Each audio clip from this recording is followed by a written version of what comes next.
इन दिनों के अंदर अबाउट रिलेशनशिप, रिश्तों के बारे में हम लोग रोज रात को 9 बजे मिलते हैं और रोज रात को 9 बजे हम सीख रहे हैं कि हम रिश्तों को कैसे बेहतर करें। और जो लोग आते हैं वो सीख रहे हैं कि आपस में, और ये हफ्ता तो बड़ा मजेदार जाने वाला है क्योंकि इस हफ्ते हम सीखेंगे कलीसिया में कैसा रिश्ता अच्छा है। हमारे परिवार से बहुत अच्छा होता है। मेरी बेटी, मेरा बेटा, मेरा आदमी, मेरी औरत, मेरा भाई, मेरी बहन, सब बहुत बढ़िया। बाकी जाए भारत में अभी किसी से कोई मतलब नहीं है। नहीं, खुदा का कलाम बताता है पहला स्टेज, पहली चीज कि हमारा रिश्ता खुदा से बहुत अच्छा होना चाहिए, पहली चीज। दूसरी चीज, हमारा रिश्ता हमारे परिवार में एक दूसरे से अच्छा होना चाहिए। कई बार बहुत से लोगों का रिश्ता खुदा में बहुत अच्छा है, बहुत अच्छी दुआ करते हैं, दुआ करने खड़े होते हैं तो पवित्र आत्मा से भर जाते हैं, कलाम देने खड़े होते हैं तो लोगों के हृदय छिद जाते हैं, प्रेज़ वर्शिप करते हैं तो लोग रोने लगते हैं, पश्चाताप करने लगते हैं, दुष्ट आत्मा निकल जाती है। बट उनका उनके आदमी से रिश्ता अच्छा नहीं है, वो ठीक से बात नहीं करते, अपनी बीवी से सही से बात नहीं करते, अपने बच्चों को टाइम नहीं देते, अकेले दुआ में जा रहे हैं, अकेले प्रार्थना में जा रहे हैं, बच्चे का है, आदमी का है, औरत का, कुछ नहीं मालूम, हमें नहीं मतलब, हमें तो अपने से मतलब है। नहीं नहीं, खुदावन की ये शिक्षा नहीं है।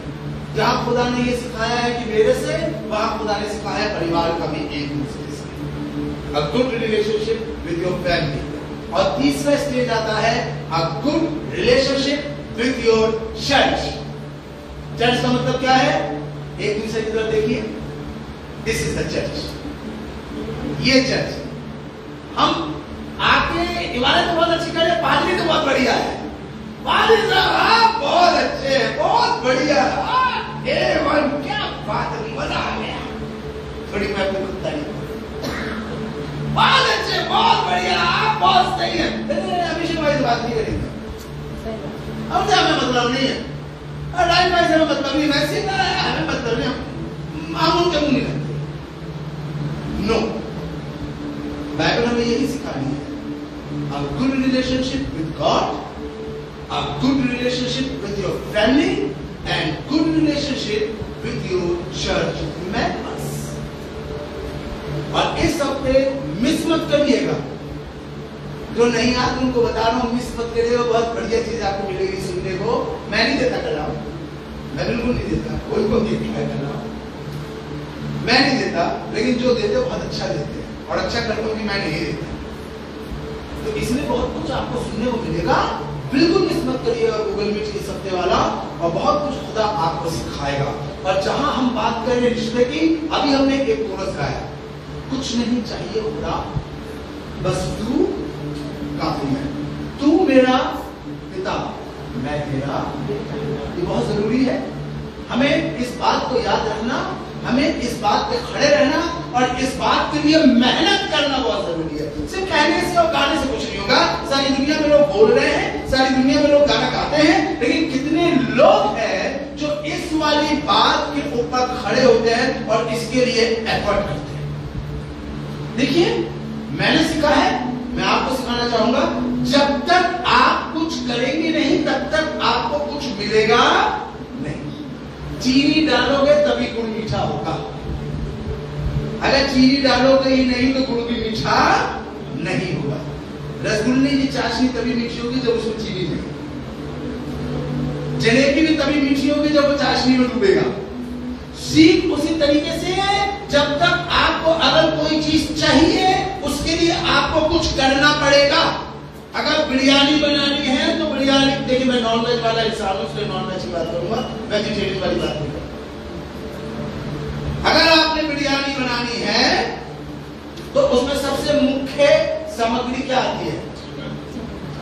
मुझे चिकन बिरयानी होगी तो चिकन, मटन बिरयानी होगी तो, और बिना मटन और बिना चिकन की क्या बिरयानी बनेगी? नहीं बनेगी ना, वो तो खाली चावल रहेंगे। ठीक उसी तरीके से आज बहुत से लोग बिरयानी बनाने तो जा रहे हैं, लेकिन उनकी बिरयानी बन के भी रही है। चावल तो बहुत बढ़िया वाला है, लेकिन बिरयानी नहीं बन पाती। जब भी डेक्चा खोलते हैं बिरयानी नहीं होती, क्यों? क्योंकि वो मीट डालना तो भूल गया। और यही चीज आज खुदा मुझे और आपको सिखाना और बताना मांग रहा है। मेरे और आपके लिए बेहद जरूरी है कि हम उन चीजों पे ध्यान दें। और आज मैं आपके साथ 3 बातें बहुत जल्दी से बांटूंगा, क्योंकि आज बहुत काम करने हैं। आज हमारे राहुल भाई के बेटी का आप बेटा भी आ जाएगा। बेटी का आज डेडिकेशन है, उसके बाद इनके घर में दुआ भी है और विश्राम को मुझे मंडावली जाना है, वहां पर एक फैमिली के घर में ब्लेसिंग की प्रेयर है। खुदा आज सिखाना मांग रहा है हमें 3 चीजें वेरी इंपॉर्टेंट। लिख सकते हैं, लिख लीजिए। रिकॉर्ड करना चाहते हैं, रिकॉर्ड करिए, क्योंकि ये आपके लिए बहुत बेनिफिशियल है। Very important. 3 things can not do without, ये 3 बातों के बिना आप कर नहीं सकते कुछ भी। अगर आपको कुछ करना है तो इन 3 बातों का होना बहुत जरूरी है। जब तक आप ये वाली बात नहीं करेंगे आप वो चीज नहीं कर सकते। जिस प्रकार बिरयानी के लिए मीट का होना जरूरी है, पालक पनीर के लिए पालक का होना जरूरी है या पनीर का होना जरूरी है, दाल चावल के लिए दाल का होना जरूरी है और चाय के लिए चाय पत्ती का होना जरूरी है। बिना चाय पत्ती के आप चाय नहीं बना सकते। बना सकता है? बिना चाय पत्ती के चाय बनेगी? नहीं बन सकती। ठीक उसी तरीके से इन 3 चीजों का होना बहुत जरूरी है और इन 3 चीजों के बगैर आप कुछ नहीं कर पाएंगे। पहली चीज जो खुदा का कलाम परमेश्वर का वचन सिखा रहा है, इब्रानियों 9 अध्याय और उसकी 11वीं आयत। इब्रानियों की किताब उसका 9 अध्याय और उसकी 11वीं आयत के अंदर ये खुदा का खादिम मुझे और आपको पहली चीज बता रहा है जिसके बगैर हम दूसरी चीज नहीं कर सकते। कौन सी? वो पढ़िए क्या लिखा है। लेकिन जब मसीह जी हाँ आइंदा की अच्छी चीजों का सरदार कामिल इब्रानियों 9:22 में है जी। और तकरीबन हाँ। सब चीजें और तकरीबन यानी कि कुल मिला के सारी चीजें शरीयत के मुताबिक खून से पाक की जाती है। खून से पाक की जाती है और बगैर खून बगैर खून बहाए माफी नहीं है। आज पहली चीज जो मुझे और आपको सीखनी है कि माफी के लिए खून का बहना जरूरी है। कहिए मेरे साथ, माफी के लिए खून का बहना जरूरी है। बिना खून बहाए पाप की क्षमा नहीं। हिंदी में क्या लिखा है? हिंदी में पढ़िए कोई मेरी ऊंची आवाज में जी पढ़े। विश्वास ही से नहीं इब्रानियों 9 अध्याय 22 में है। विश्वास बाद में करेंगे। सच तो ये है, दिस इज द ट्रूथ। इसके अलावा कुछ और सच नहीं। आई डोंट नो कि क्या चीज और दूसरी चीज सच हो सकती है या नहीं हो सकती, लेकिन सुनिए खुदा का कलाम क्या बता रहा है। सच तो ये है कि व्यवस्था के अनुसार प्राय तकरीबन सारी चीजें लहू के द्वारा। आप उत्पत्ति पहले अध्याय से प्रकाशित वाक्य के आखिरी अध्याय तक पढ़िए, आखिरी आयत तक पढ़िए, आपको हर जगह खून ही खून मिलेगा। हर जगह आपको खून मिलेगा। खून बहाया गया, खून बहाया गया। किसी का खून नहीं बहाया, बल्कि पापों की क्षमा के लिए खून बहाया गया। उत्पत्ति पहले अध्याय पहली आयत से लेकर प्रकाशित वाक्य आखिरी अध्याय आखिरी आयत तक आपको खून मिलेगा। और खून बहाना बहुत इंपॉर्टेंट है। अभी आगे एक्सप्लेन करूंगा। आगे बढ़ी क्या लिखा है। प्राय सब चीजें खून बहाने के द्वारा पवित्र की गई है जी। और बिना लहू बहाए, और बिना, ये वाली बात ध्यान से सुनिएगा, बिना लहू बहाए पापों की क्षमा नहीं। हालेलुया। इसका मतलब क्या है? इसका मतलब यह है कि जब लहू बहेगा तो पाप क्षमा होंगे। I'm talking about the repentance। परमेश्वर का वचन आज पश्चाताप की बात कर रहा है। आज बहुत से लोग पश्चाताप क्यों नहीं कर पा रहे? आज बहुत से लोग दुआएं करते हैं, चर्च जाते हैं, रोते हैं, बिलखते हैं, लेकिन आज उनकी जिंदगी में पश्चाताप नहीं है। और मैं आपको बता दूं, बिना पश्चाताप के आप स्वर्ग के राज्य में नहीं जा सकते। जब तक आप मन नहीं फिराएंगे, जब तक अपने पापों की क्षमा नहीं मांगेंगे, या यूं कह लूं, जब तक आपके पाप क्षमा नहीं होंगे, आप स्वर्ग नहीं जा सकते। आप चर्च जरूर जा सकते हैं, आप सभाओं में जरूर जा सकते हैं, लेकिन स्वर्ग जाने के लिए आपको पापों की क्षमा चाहिए। और बिना लहू बहाए पाप क्षमा नहीं। व्यवस्था से बात सिखाई गई, लोगों ने इसका गलत मतलब निकाला, जानवरों को मारना शुरू किया। यीशु मसीह ने आगे इसके बारे में बताया और सिखाया कि लहू बहाना केवल ये नहीं कि हम किसी इंसान का, किसी जानवर का, किसी बकरे का, किसी भैंस का या किसी गाय का या किसी मुर्गी का या किसी कबूतर का हम लहू बहाए तो हमारे पाप क्षमा होंगे। यह बहुत आसान है। इट्स वेरी इजी कि हम मार्केट में जाए 25,000 का बकरा लेकर आए और उसके गले पे चाकू काटे और अपने पापों की क्षमा के लिए हम आसमान के खुदा से प्रार्थना करें, बहुत आसान है। लेकिन जो मुश्किल चीज है वो ये है कि लहू का मतलब है जिंदगी, वो जिंदगी जो मुझे और आपको अपने परमेश्वर के लिए देनी है। जिस प्रकार मेरे मसीह ने अपनी जिंदगी दी, सलीब पर चढ़कर उसने अपनी जान कुर्बान करी, उसने अपना लहू बहाया और अपने लहू मेरे और आपके लिए बहाया, ताकि उसके लहू के द्वारा मैं और आप आजाद किए जाए। हालेलुया। और यही चीज आसमान का खुदा मुझे और आपको समझाना मांग रहा है। मुझे और आपको लहू बहाने का मतलब क्या है? हमें अपना जीवन आसमान के खुदा को देने की जरूरत है। मोस्ट ऑफ द टाइम हम ये वाला काम नहीं करते, हम अपना जीवन अपने तरीके से अपने हाथ पर लेकर चलते हैं। लेकिन आसमान का खुदा कह रहा है, give your life to Jesus. Hallelujah. अपना जीवन परमेश्वर को दिए। कहिए मेरे साथ, अपना जीवन परमेश्वर को दे। जोर से कहिए, अपना जीवन परमेश्वर को दे। लेविटिकस की किताब उसका 17वां अध्याय उसकी 11वीं आयत में क्या लिखा है? लेविटिकस उसका 17वां अध्याय और उसकी 11वीं आयत पढ़ी क्या लिखा? जी हाँ, लेविटिकस उसका 17वां अध्याय और उसकी 11वीं आयत। जी, जहां पे मूसा मुझे और आपको एक बात बता रहे हैं। 17-11, क्योंकि शरीर का प्राण, जी हाँ, लहू में रहता है। सुनिए क्या लिखा है, शरीर का प्राण किसमें रहता है? किसमें रहता है? मेरे और आपकी जान, मेरी और आपकी जिंदगी हमारे बहते खून के अंदर है। और खून बहाने का मतलब है अपनी जिंदगी देना। हम अपना रुपया दे सकते हैं, हम अपना खाना दे सकते हैं, हम अपना कपड़ा दे सकते हैं। दुनिया में लोगों को देखिए, वो रुपया खर्च कर रहे हैं, वो खाना खिला रहे हैं, सारा दिन खाना खिलाते रहते हैं, वो अपना रुपया खर्च कर रहे हैं, वो कपड़ा बना रहे हैं, उन्होंने अनाथ आश्रम खोल दिए, उन्होंने वृद्धाश्रम खोल दिए, उन्होंने बच्चों के लिए खोल दिया, सब कुछ कर रहे हैं। लेकिन कितने ऐसे हैं जिन्होंने अपनी जिंदगी को तबाह किया? क्या मैंने और आपने अपनी जिंदगी को तबाह को दी? क्या हमने अपनी जिंदगी के अंदर अपने आसमान के खुदा को आने दिया? प्रकाशित वाक्य की किताब में साफ लिखा है, देख मैं तेरे दिल के दरवाजे में खड़ा खटखटाता हूं और जो मेरे लिए दरवाजा खोलेगा मैं भीतर आकर उसके साथ मुलाकात करूंगा। हालेलुया। हम चल जा रहे हैं, हम बाइबल पढ़ रहे हैं, हम दुआ कर रहे हैं, लेकिन हमने अभी तक अपना जीवन यीशु मसीह को नहीं दिया। अगर जीवन यीशु मसीह को दिया होता तो हमारे जीवन में बदलाव आ चुका होता, क्योंकि मसीही जीवन बदलाव का जीवन। अभी यहाँ खड़े होकर कोई शेयर कर रहा था, आंटी सिस्टर संतोष जी कह रही थी कि मेरा जीवन बदल गया। मैं पहले बहुत गुस्सा करती, this is the sign of repentance. Amen. This is the sign of repentance. ये पश्चाताप का चिन्ह है। हमारे अंदर बदलाव होना शुरू होना चाहिए। ये बदलाव तब आएगा जब हम अपना जीवन परमेश्वर को देंगे। बिना लहू बहाए पापों की क्षमा नहीं है। मेरे यीशु ने सलीब पर अपना लहू बहाया। अगर वो लहू नहीं बहाता, अगर उसके लहू को हम अपने ऊपर नहीं लगाएंगे, तो मैं आपको बता दूं हमारी आत्माएं खो चुकी होती। क्योंकि वचन में लिखा है, पौलुस कहता है कि नरक ने अपना मुंह बेपरिमाण खोला है। आपको मालूम है इसका मतलब क्या है? बेपरिमाण। बेपरिमाण जानते किसे कहते हैं? बिना मेजरमेंट के उसका मुंह खुलता चला जा रहा है, क्योंकि उसे पता है नरक में आने वाले बहुत है। यहाँ पे ये नहीं लिखा कि अन्य जातियों की बात हो रही है, यहाँ ये नहीं लिखा कि हिंदुओं की, मुसलमानों की, सिखों की या किसकी बात हो रही है। यहाँ पे खुदा अपने लोगों की भी बात कर रहा है, क्योंकि उसको मालूम है ऐसे बहुत से खुदा के लोग हैं जो चर्च को जा रहे हैं, जिन्होंने बपतिस्मा तो लिया है, लेकिन अभी तक मेरा लहू अपने ऊपर नहीं लगा। बिना लहू बहाए, बिना लहू लगाए, बिना यीशु मसीह को अपना जीवन दिए मेरा और आपका छुटकारा नहीं हो सकता। आपको मालूम है बागे अदन में आसमान के खुदा ने क्या शिक्षा दी?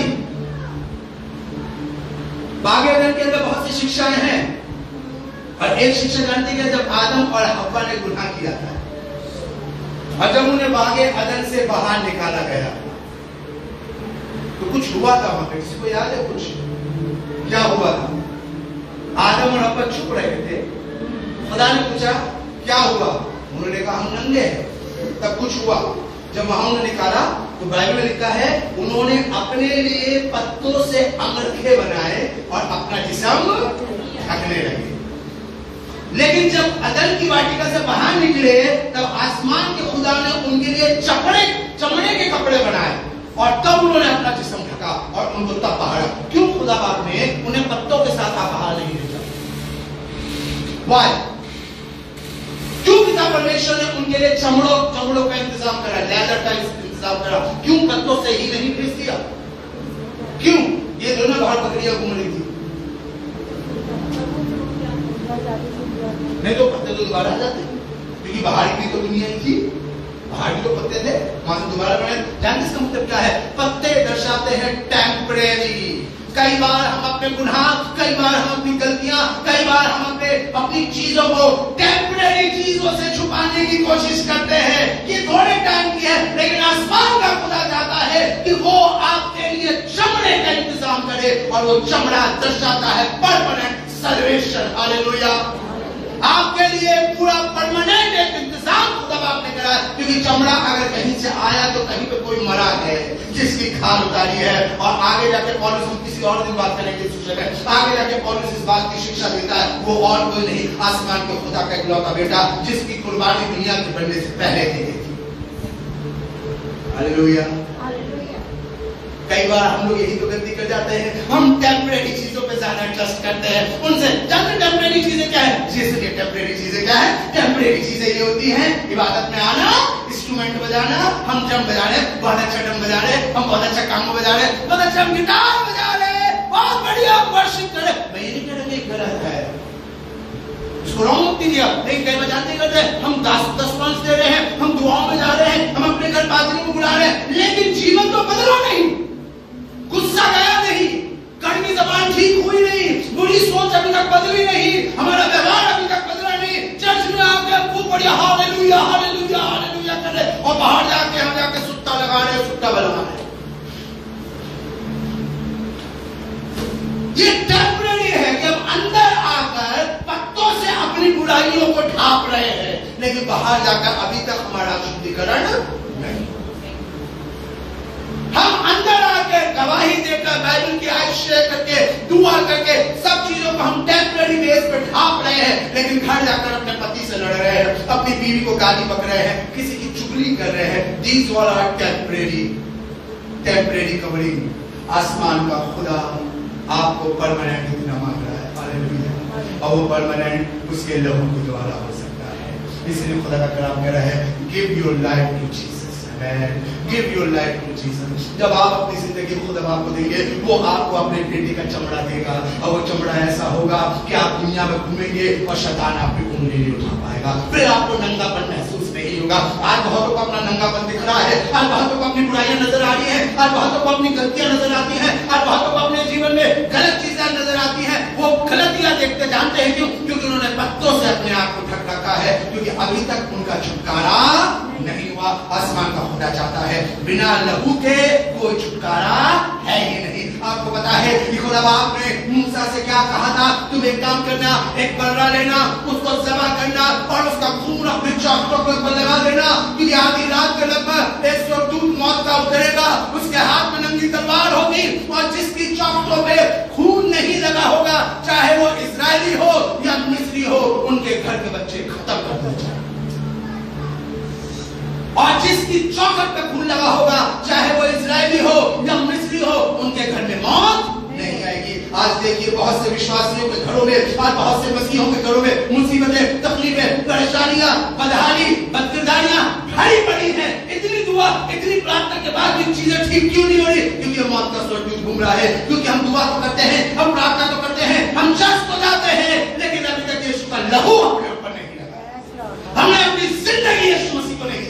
जिस दिन हम अपनी जिंदगी यीशु मसीह को दे देंगे, यह मौत का स्वर्गदूत बरकत का स्वर्गदूत बन जाएगा।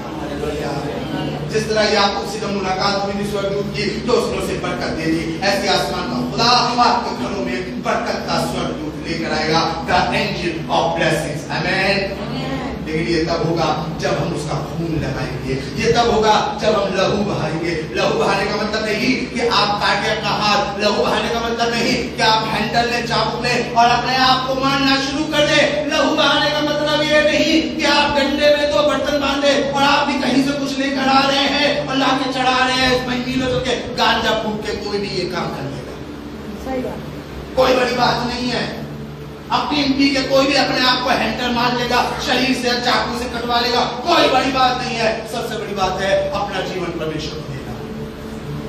तभी तो रोमियो की किताब उसके 12वां अध्याय पहली आयत में लिखा है, अपने अपने शरीर को जीवित पवित्र परमेश्वर को भावता हुआ बलिदान करके चढ़ाओ। Give your body, give your life to God as a sacrifice. Hallelujah. बिना लहू बहाए तुम्हारे पाप क्षमा नहीं हो सकते। नंबर 1। नंबर 2, जो खुदा मुझे और आपको चाहता है इसी इब्रानियों को 11वां अध्याय 6वीं आयत, इब्रानियों 11वां अध्याय 6वीं आयत पढ़िए। और विश्वास बिना बगैर ईमान के और बगैर, ये बहुत मशहूर मालूम आयत है जिसमें खुदा का खादिम कह रहा है बगैर ईमान के उसको पसंद आना नामुमकिन है। It's impossible to please God without faith. It's impossible. I'm talking about to pleasing God. खुदा को खुश करने की बात है। दुनिया में बहुत से लोग खुदा को खुश करने की बहुत सी चीजें करते हैं। आपको याद हो, आज से कुछ साल पहले, चंद साल पहले, तकरीबन 7-8 साल पहले, एक ऐड बड़ा टीवी पे आता था, पापा को खुश करो, पापा तुम्हें बहुत खुश करे। आता था कि नहीं आता था? ये वाला ऐड बहुत देखा था, एयरटेल का आता था। बच्चे पापा को खुश करने के लिए क्या नहीं करते थे? कोई गाड़ी साफ कर रहा है, कोई कुत्ता घुमा रहा है, कोई घास काट रहा है, सब कुछ कर रहे हैं पापा को खुश करने के लिए। तो दुनिया भी पापा खुश होते हैं तो क्या करते हैं? तो दुनिया भी पापा खुश होते क्या करते हैं? आपको चीज दिला देंगे, घुमाने ले जाएंगे। जब राहुल की लड़की बड़ी होगी, राहुल को खुश करेंगे। राहुल क्या करेगा? सैम खुश करता है तो उसके चाचा, उसका पापा, उसकी चाची कुछ लाते हैं, इसने आज खुश कर दिया है, इसके लिए इसको ये दिला दो। जब राइन भाई के बच्चों को खुश करते हैं, जब अभिषेक भाई के बच्चों को खुश करते हैं, जब आपके बच्चे आपको खुश करते हैं, आप क्या करते हैं? चलो आप मोमोज खिला के लाए, मोमोज पार्टी करते हैं। चलो पिज्जा खिला के लाए, बर्गर खिला के लाए, चलो डोसा खिला के लाए। वो कौन सा रत्ना सागर है? सागर कौन सा है? सागर रत्न। सिस्टर पुष्पा का चलो सागर रत्न चले, वो कराए। वो कचौड़ी लाए बड़ी वाली, अग्रवाल की। जब मम्मी पापा खुश होते तो ये करते हैं ना, कुछ चीज दिला देंगे, सूट दिला देंगे, कोई कपड़ा दिला देंगे, मोबाइल दिला देंगे, गाड़ी दिला देंगे, पापा खुश होते थे। तो जस्ट इमेजिन, जब दुनियावी पापा खुश होते हैं तो ऐसा करते हैं, तो जब आसमानी पापा खुश होते हैं तो क्या करें? बियॉन्ड द इमेजिनेशन, हमारी इमेजिनेशन से बाहर है ये वाली बात। अगर जब हमारा आसमानी बाप खुश होता है तो हमारी जिंदगी के 15 साल और बढ़ा देता है। जब आसमानी बाप खुश होता है तो सुगड़ी हुई फेफड़ों को अंदर उसमें जान डाल देता है। जब आसमानी बाप खुश होता है तो बेकार हुए गुर्दे ठीक हो जाते हैं। जब आसमानी बाप खुश होता है तो घुटनों के अंदर, हड्डियों के अंदर आए गैप को वो ठीक कर देता है। जब आसमानी बाप खुश होता है तो दिमाग में भरे कीड़ों को वो खत्म कर देता है। जब आसमानी बाप खुश होता है तो आईसीयू से निकाल देता है। जब आसमानी बाप खुश होता है तो कोर्ट केस खत्म हो जाते हैं। जब आसमानी बाप खुश होता है तो सारे कर्जे माफ हो जाते हैं। जब आसमानी बाप खुश होता है तो बेरोजगारी रोजगार में बदल जाती है, बदहाली खुशहाली में बदल जाती है, मातम शादमानी में बदल जाता है। हालेलुया। जब आसमानी बाप खुश होता है, then how we please God? Only one thing, not about your money, not about your wealth, not about your songs, not about your music, not about your eat anything, but only one thing, and that's it, faith. By faith. Hallelujah. मेरे साथ कहिए faith. विश्वास, विश्वास, बिना विश्वास के आप खुदा को खुश नहीं कर सकते। जब खुदा आपके अंदर विश्वास को देखता है, आपको विश्वास में देखता है। क्या मैं यूं कहूं इस वाली बात को, जब वो आपको विश्वास में खड़ा देखता है तब वो खुश होना शुरू हो जाता है। यहाँ पे ये नहीं लिखा कि आपने कितनी दुआ करी, या ये नहीं लिखा कि आप कितना चर्च गए, या ये नहीं लिखा कि आपने कितने अच्छे गीत गाए, कितने अच्छे इंस्ट्रूमेंट्स बजाए, कितने अच्छे गाने लिखे हैं। यहाँ बाकी बात करी है कि जब वो आपको विश्वास में खड़ा देखता है, when he see you stand on your faith, stand on your faith, जब वो आपको आपके विश्वास में खड़ा देखता है तब आसमान पर खुदा खुश होता है। हालेलुया। वो कहता है मैं क्या करूं उसके लिए, मैं क्या करूं इसके लिए? चलो 4 दिन का मुर्दा जिंदा कर दो, चलो लाल समुद्र को तो टुकड़ा में खड़ा कर दो, 5 रोटी 2 मछली से इन सबको खाना खिला दो। मैं इनको देख रहा हूं, ये अपने विश्वास में खड़े। Hallelujah, hallelujah. Do you know what is the meaning of faith? I am not asking the definition of faith. मैं आपसे विश्वास की परिभाषा के विषय में बात नहीं कर रहा, मैं आपसे जानना मांगता हूं कि आप कितना जानते हैं कि विश्वास क्या है। दोनों में फर्क है। The definition of faith, it's different. अब विश्वास आशा की हुई वस्तुओं का निश्चय, देखी वस्तुओं का प्रमाण, ये definition है. But I'm asked, what is the meaning of faith? विश्वास का मतलब क्या है? Anything else? सुनिए, विश्वास का मतलब है believing and receiving what God is revealed in the Bible. जो चीजें खुदा बाप ने वचन में दिखाई है, दर्शाई है, उस पे विश्वास करना और उसे ग्रहण करना, ये विश्वास है. This is the true meaning of faith. कि जो बातें आसमान का खुदा बाइबल में दिखाता है, उसने दिखाया 4 दिन का मुर्दा जिंदा हो गया, आपको यकीन करना पड़ेगा कि जिंदा हो गया. बाइबल लिखा यीशु मसीह सलीब पर चढ़ा, आपको यकीन करना पड़ेगा कि यीशु मसीह सलीब पर चढ़ा और उसे रिसीव करना पड़ेगा, तभी हमेशा की जिंदगी आपकी है. हालेलुया. जब तक हम वो चीजें जो परमेश्वर ने हमारे लिए वचन में दिखाई है, दर्शाई है, हम उन पे यकीन करके ग्रहण नहीं करेंगे, हम विश्वासी नहीं बन सकते. बाय वर्ड नहीं, be practical. Faith means total weight upon God. Christ plus nothing. Last week मैंने क्लिप डाले थे. Christ plus nothing. यीशु मसीह जमा कुछ भी नहीं. कई बार हम क्राइस्ट प्लस दूसरी चीजें जोड़ देते हैं. खुदा चाहता है कि हम उस पे बिल्कुल डिपेंड हो जाए. बताता हूं कैसे. ये वाली चेयर देना मुझे. मैंने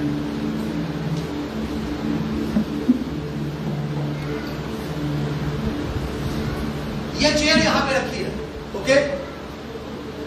अब अगर राहुल भाई मुझसे कहे कि भैया आप चेयर पे खड़े हो जाइए, अच्छा छू लीजिए, और मैं कहूं ओके, लेकिन मेरा वेट झेल लेगी, कहीं से टूटी टाटी तो नहीं है? ऐसा ना हो मैं खड़ा हूं, ये टूट जाए, फैल जाए, जैसे हो चुका है बीते समय में.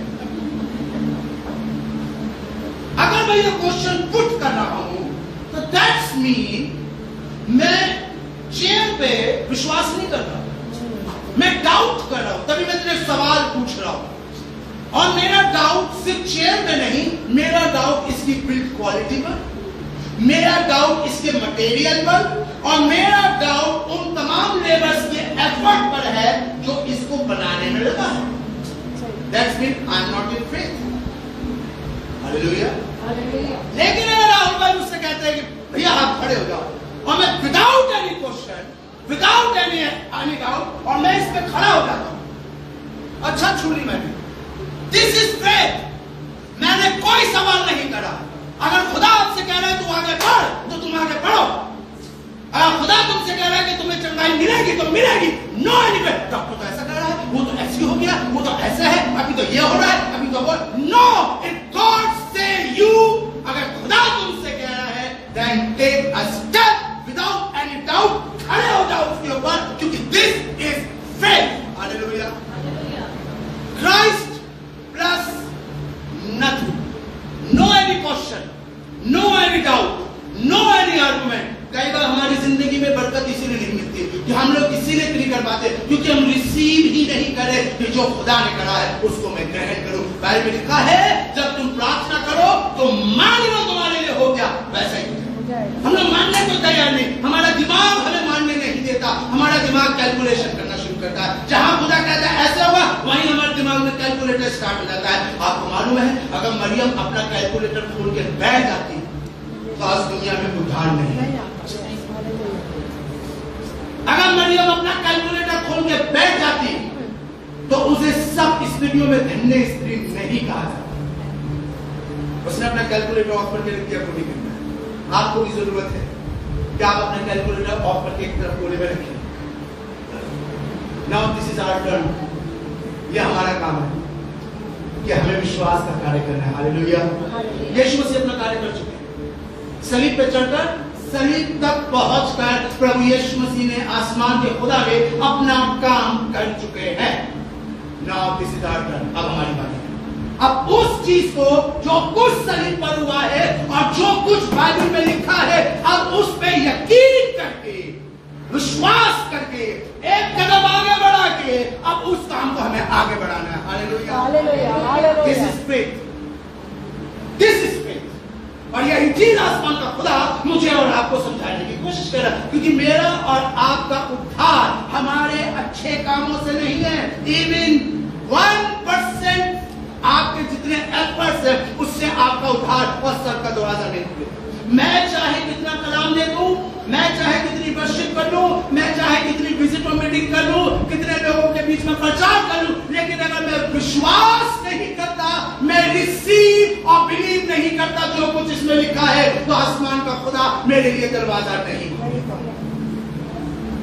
आसमान का खुदा आपके लिए दरवाजा तभी खोलेगा जब आप रिसीव और बिलीव करेंगे व्हाटएवर जो इसमें लिखा है। जो खुदा का खालिम आपसे कहे, जो खुदा आपसे कहे, आपको उस पर विश्वास करने की जरूरत है। 1% भी अपने ऊपर, अपनी चीजों के ऊपर ना। हम तो इतनी दुआ करते हैं, हम आपकी दुआ करने से आपको चंगाई नहीं मिलेगी, आपके चर्च जाने से आपके रेस्टोरेंट का दरवाजा नहीं खुलेगा, आपके दशमांश देने से या आपकी ऑफरिंग डालने से आपको रुपया नहीं मिलेगा। ये तब मिलेगा जब आप विश्वास करेंगे मैं खुदा को दे रहा हूं, खुदा मुझे दे रहा है। कितने लोग लाखों लाखों रुपया खुदा के घर में देते फिर भी उनको बरकत नहीं मिलती। रीजन बिकॉज उनके पास विश्वास नहीं है। हालेलुया। वचन में लिखा है मेरा धर्मी जन विश्वास है ना। किससे? किससे? जोर से बोलिए, किससे? विश्वास से। किससे? विश्वास से। विश्वास। आप चर्च आते हैं, आप रेगुलर टाइप पेयर है, आप अच्छा गीत गाते हैं, आप अच्छी दुआ करते हैं, आप आपके घर में रेगुलर मीटिंग होती है, विजिट होती है, इससे आपको धनी विश्वास। विश्वास। और जानते बाइबल में परमेश्वर ने यह हुक्म दिया है, यूहन्ना 14वां अध्याय पहली आयत, बड़ी चर्च यूहन्ना 14वां अध्याय पहली आयत। तुम्हारा मन व्याकुल ना हो, परमेश्वर पर विश्वास रखो। तुम खुदा पर विश्वास रखते हो और मुझ पर भी विश्वास, मुझ पर भी रखो। हालेलुया। आज सारी दुनिया आसमान के खुदा पर विश्वास रखती है,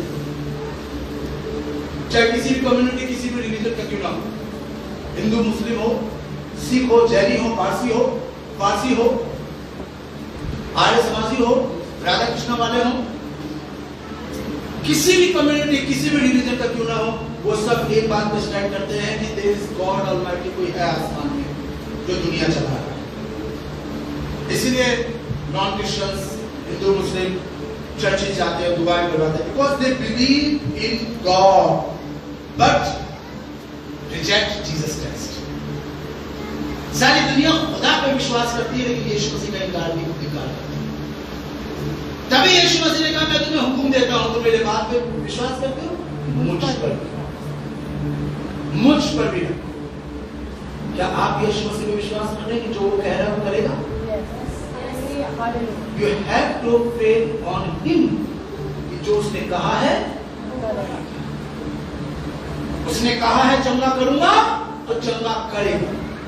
जब वो 38 साल वाले को, 12 साल लहू बहने वाली को, पतरस की सास को, उस लड़की को जो मर चुकी थी उठा के खड़ा कर सकता है, खुदा मेरे शरीर को भी ठीक कर सकता है, खुदा मेरे फेफड़ों को भी ठीक कर सकता है, खुदा मेरी आंखों को ठीक कर सकता है, खुदा मेरे हाथों को ठीक कर सकता है। मेरे हाथ जो यूं कपकपाते रहते हैं वो ठीक हो जाएंगे, मेरी जबान जो लड़खड़ाती रहती है वो ठीक हो जाएगी, मेरा रोजगार जो नहीं चल रहा वो चलना शुरू हो जाएगा, क्योंकि मेरे खुदा ने कहा है। Keep faith. Third and last thing, यूहन्ना उसका 15वां अध्याय उसके 5, यूहन्ना 15वां अध्याय उसके 5, लास्ट, फिर हम आगे बढ़ेंगे। ठीक, मैं दाखलता हूँ, तुम डालियां हो, जो मुझ में बना रहता है, जो मुझ में बना रहता है, और मैं उसमें, मैं बहुत फल फलता है, वो बहुत फल लाता है, क्योंकि मुझसे अलग होकर। सुनिए, तीसरी चीज जो आप नहीं कर सकते बिना इसके, जानते हैं क्या? मुझसे अलग होके तुम कुछ भी नहीं कर सकते। We are nothing without Jesus. मुझसे अलग, मुझे अलग करके तुम कुछ नहीं हासिल कर सकते, nothing.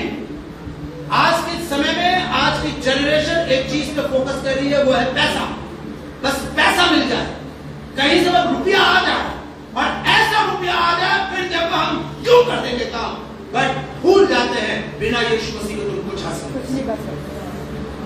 Without Jesus, we are myself, yourself, each and every